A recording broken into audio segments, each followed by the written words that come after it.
Let's be real, we live in a world that is just flooded with notifications, pings, and these endless feeds, right? Well, in the middle of all that noise, there's one skill that's becoming incredibly rare and, because of that, incredibly valuable. It's the ability to just focus, to do what author Cal Newport calls deep work. And today, we're going to break down exactly why this is the superpower of the 21st century. So let's kick things off with a reality check that it might sting a little. This is based on a big McKinsey study, and it shows how a lot of us spend our typical work week. Just look at that. Over 60% of our time is spent on electronic communication and just searching the web. That's the majority of the week gone, just reacting to digital noise instead of, doing the actual work we were hired to do. You know that feeling, that constant state of fragmented attention, this whole culture of busyness? Well, it actually has a name. Cal Newport calls it shallow work. It's that nonstop hum of activity that makes us feel super occupied, but as we're about to see, it's probably the very thing holding us back from our real potential. And here's the really sneaky thing about shallow work. It feels productive, doesn't it? I mean, firing off emails, jumping between meetings, posting updates, it gives you this illusion that you're getting a ton of stuff done. But when you really look at it, these are low-value tasks. They don't stretch your brain, and frankly, anyone could do them. They're the exact opposite of what makes you truly valuable. So this isn't just about feeling a little wiped out at the end of the day. The cost is actually way, way higher. In fact, this constant pull towards the shallow end of the pool, it's a genuine threat to your relevance in today's economy. The journalist Nicholas Carr just nailed it with this quote. When we spend most of our time in this kind of frenzied, shallow state, we don't just get distracted in the moment. No, it's worse. We actually start to damage our brain's ability to do deep work later. We are literally training ourselves to be unable to concentrate. And why does that matter so much right now? Well, because our economy is going through this massive shift, what some call a great restructuring. As things like AI get more and more powerful, economists are seeing three groups pull away from the pack. First, people who can work creatively with intelligent machines. Second, the absolute superstars in their field. And third, those who have access to capital. So the urgent million-dollar question becomes, how do you make sure that you're on the winning side of this big divide? The good news is, for two of those three groups, there is a very clear path. And the answer is to cultivate the exact opposite of that shallow busyness that's taken over our work culture. The answer is to develop the superpower of deep work.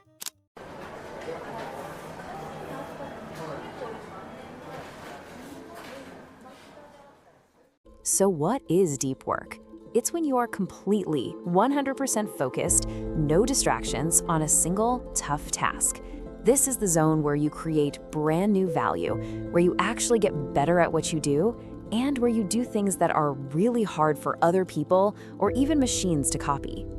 And when you put them side by side like this, the contrast is, well, it's just so clear. On one side, you've got the focused power of deep work. It's tough, yeah, but it creates incredible value. On the other side, you've got the chaos of shallow work. It's easy, sure, but it creates very little value. One path makes you indispensable, the other, well, it makes you replaceable.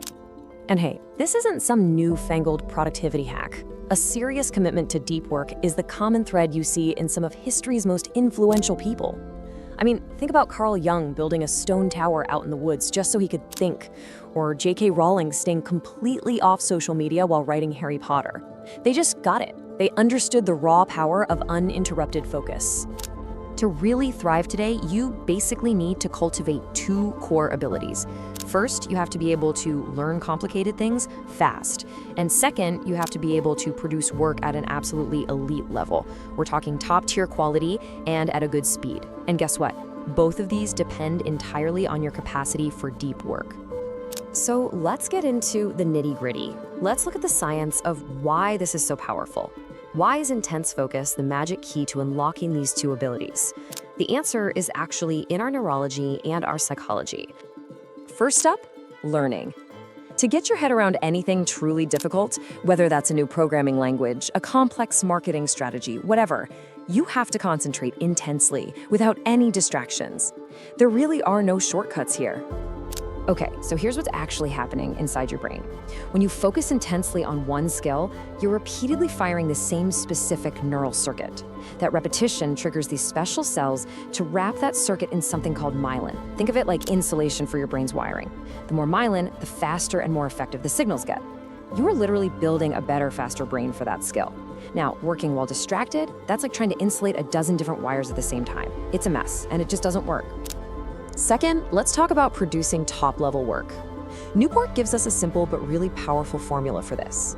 The quality of the work you produce equals the time you spend on it multiplied by the intensity of your focus. What that means is a shorter amount of time, if it's combined with super high intensity, can produce way better results than a long time spent in a state of distraction.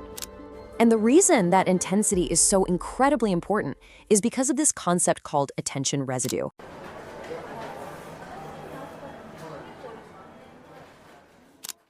Every single time you quickly glance at your inbox or check your phone, a piece of your attention, a residue, gets left behind, still stuck on what you just saw. This residue shatters your focus and seriously downgrades your brain power when you try to return to your main task. So how do we put all of this together? Newport's big idea is that it's not just about tweaking a few habits.